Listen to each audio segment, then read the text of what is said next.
Welcome to రావు గారి ఇల్లు. కందిపప్పును చాలా రుచికరంగా వివిధ రకాలుగా వండొచ్చండి. అలా వండినదే ఈ పప్పు అండి. చాలా టేస్టీగా వచ్చిందండి. రైస్లోకే కాక చపాతీ రోటీల్లో కూడా చాలా బాగుంది. రండి ప్రాసెస్లోకి వెళ్ళిపోదాం. కందిపప్పు ఒక టీ గ్లాస్ తీసుకురావాలి.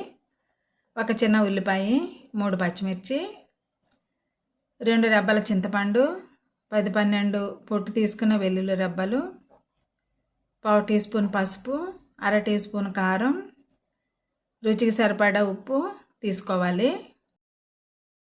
ఇక తాలింపు కోసం అయితే 1/2 టీ స్పూన్ ఆవాలు, 1/2 టీ స్పూన్ జీలకర్ర, 3 ఎండుమిర్చి, 3 కరివేపాకు రెబ్బలు, కచ్చా పచ్చా దంచిన 4-5 వెల్లుల్లి రెబ్బలు, కొద్దిగా ఇంగువ తీసుకోవాలి. టేబుల్ స్పూన్ కొత్తిమీర కూడా తీసుకోవాలి.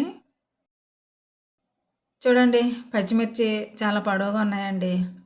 దీంతో నేను 3 తీసుకున్నాను. మీడియం సైజు అయితే 5 వరకు వేసుకోవచ్చండి. కారాన్ని బట్టి కూడా మిర్చి వేసుకోండి. ఎక్కువ ఘాటు ఉంటే తగ్గించుకోండి.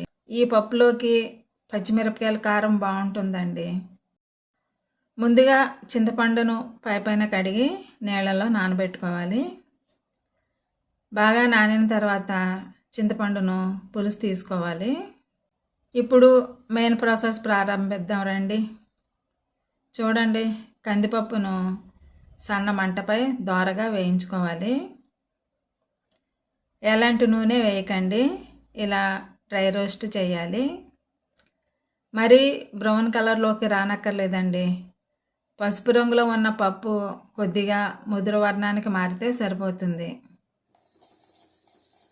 మంట మీడియంలో కానీ హైలో కానీ అస్సలు పెట్టొద్దండి. ఈ పప్పు సిమ్లోనే వేయించుకోవాలి. పప్పును గరిటెతో తిప్పుతూనే ఉండాలండి, లేకుంటే మాడిపోతాయి.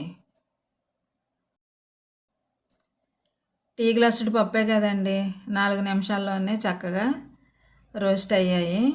వేగిన పప్పును వెంటనే మరో గిన్నెలోకి తీసుకుని చల్లపరచాలి. ఫ్రై చేసిన పాత్రలోనే ఉంచేస్తే పప్పు మాడిపోయే అవకాశం ఉంటుందండి. అందుచేత ఫ్రై అయిన వెంటనే వేరే గిన్నెలోకి తీసేసుకోవాలి. పప్పు మంచి వాసన వస్తుందండి. ఇది ఉడికి తాలింపుతో ముస్తాబైతే ఇంకా రుచిగా ఉంటుందండి. చూడండి పప్పు ఎలా ఉందో. సాసర్లో ఉన్న పప్పు, నా అరచేతిలో ఉన్న పప్పు రంగు చూసారా? రంగులో తేడా స్వల్పంగానే ఉంది కదండి. ఇలా కొద్దిగా రంగు మారితే సరిపోతుంది. మరీ బ్రౌన్ షేడ్లోకి రానక్కర్లేదండి. వేపుకున్న పప్పు చల్లబడాలండి. చల్లబడటానికి 5 నిమిషాలు కూడా పట్టదండి. పప్పు చల్లబడిందండి. ఇప్పుడు దీన్ని కుక్కర్లోకి తీసుకుని శుభ్రంగా కడగాలి.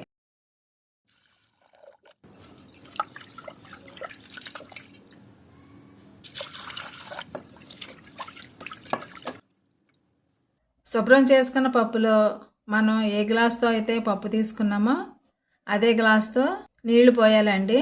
చూడండి, నేను 2.5 గ్లాసులు నీళ్లు పోసాను. ఇప్పుడు దీనిలో ఉల్లిపాయ, పచ్చిమిర్చి, వెల్లుల్లి వేసేయాలండి. ఉల్లిపాయ, పచ్చిమిర్చిని చిన్న ముక్కలుగానే కట్ చేసుకోవాలండి. ఎందుకంటే పప్పును ఉడికిన తర్వాత మెదపకూడదండి. పసుపు కూడా వేసేయాలి. 2 టీ స్పూన్ల నూనె కూడా పోయాలి. పప్పు ఉడికించేటప్పుడు కుక్కర్లో నూనె వేస్తే పైకి పొంగదండి. ఈ పప్పును వెంటనే వండుకోవటం కంటే ఒక అరగంట నానబెట్టిన తర్వాత ఉడికిస్తే ఇంకా రుచిగా ఉంటుందండి. చూడండి, కుక్కర్ మూత పెట్టి ఒక విజిల్ వచ్చే వరకు ఉడికించాలి. మంట సిమ్కు మీడియంకు మధ్యలో ఉంచండి. పప్పును మరీ మెత్తగా ఉడికించకూడదండి, బద్దలుగానే ఉండాలి.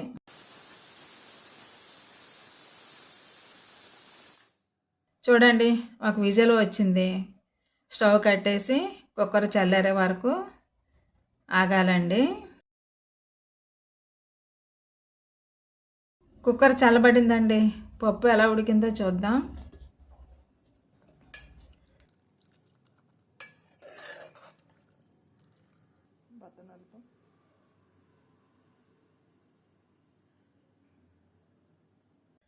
పప్పులో కాస్త పలుకుందండి, ఇంకాస్త ఉడకాలి. కుక్కర్లో ఉన్న నీళ్లు ఇంకే వరకు ఉడికించుకుంటే సరిపోతుందండి. కుక్కర్లో మిగిలిన నీళ్లతోనూ పప్పు పూర్తిగా ఉడకకపోతే కొద్దిగా నీళ్లు పోస్తూ ఉడికించండి. ఒకేసారి పెద్ద మొత్తంలో నీళ్లు పోయకూడదండి, పప్పు చిమిడిపోతుంది. పప్పు చక్కగా ఉడికిందండి. దీంట్లో చింతపండు పులుసు వేసుకోవాలి. నెమ్మదిగా కలిపి ఉప్పు కూడా వేయండి. మీడియం మంటపై ఓ 4 నిమిషాలు ఉడికించుకోవాలండి. చూసారా, ఇలా ఉండాలి. ఏమాత్రం నీళ్లు కూడా ఉండకూడదండి, కానీ అన్నంలో కలుపుకోవడానికి కాస్త సులువుగా ఉంటుందని ఏమాత్రం జోరుగా ఉంచాను. ఇప్పుడు తాలింపు వేయాలండి. చూడండి, స్టవ్ మీద బాండి పెట్టి టేబుల్ స్పూన్ నూనె పోయండి. నూనె వేడెక్కాక వెల్లుల్లి వేసి వేయించాలి. మంట సిమ్లోనే ఉండాలండి. వెల్లుల్లి బంగారు రంగులోకి రాగానే ఆవాలు, జీలకర్ర, ఎండుమిర్చి వేసి దోరగా ఫ్రై చేయాలి.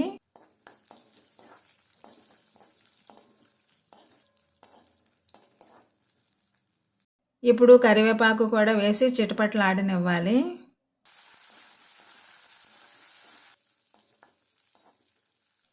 పావు టీ స్పూను ఇంగువ కూడా వేసి బాగా కలపాలి.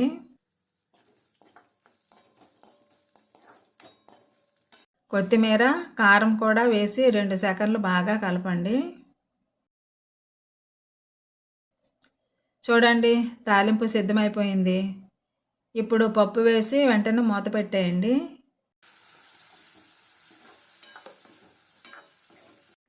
ఇలా చేయడం వల్ల తాలింపు ఘాటు పప్పుకు బాగా పడుతుందండి. చిన్నపాటి మార్పు చేర్పులతో కందిపప్పును ఇలా చాలా టేస్టీగా వండుకోవచ్చండి. పప్పును వేపడం వల్ల ఆ రుచి భలే ఉందండి. మజ్జిగ మిర్చి, గుమ్మడి వడియాల కాంబినేషన్తో వైట్ రైస్లోకి వడ్డించారంటే అంతా చాలా ఇష్టంగా తింటారు. కందిపప్పును ఇలా వేయించి వండటాన్ని మేము మొల్లపప్పు అంటామండి. ఈ పప్పులో నేనైతే వెల్లుల్లి, కరివేపాకు, ఎండుమిర్చి కొద్దిగా ఎక్కువగానే వేస్తానండి. ఈ పప్పులో వేసిన తాలింపు సరుకులు కూడా చక్కగా తినేయచ్చు, దేన్ని తీసి పక్కన పెట్టక్కర్లేదు. వెల్లుల్లి, ఎండుమిర్చి, కరివేపాకుతో పాటే ఓ ముద్ద తిని చూడండి, ఆ రుచి ఏంటో మీకే తెలుస్తుంది. ఈ మొల్లపప్పు వైట్ రైస్లకే కాదండి, చపాతీ, జొన్న రొట్టె, సజ్జ రొట్టెల్లో కూడా చాలా బాగుంటుందండి. మీరు కూడా ట్రై చేసి ఇంట్లో వాళ్ళకు వడ్డించండి. ఈ వీడియో నచ్చితే లైక్ చేయండి, షేర్ చేయండి, సబ్స్క్రైబ్ చేసుకోండి. మరిన్ని రెసిపీస్ కోసం నా ఛానల్ రావుగారిలు ఫాలో అవ్వండి. Thank you for watching my channel.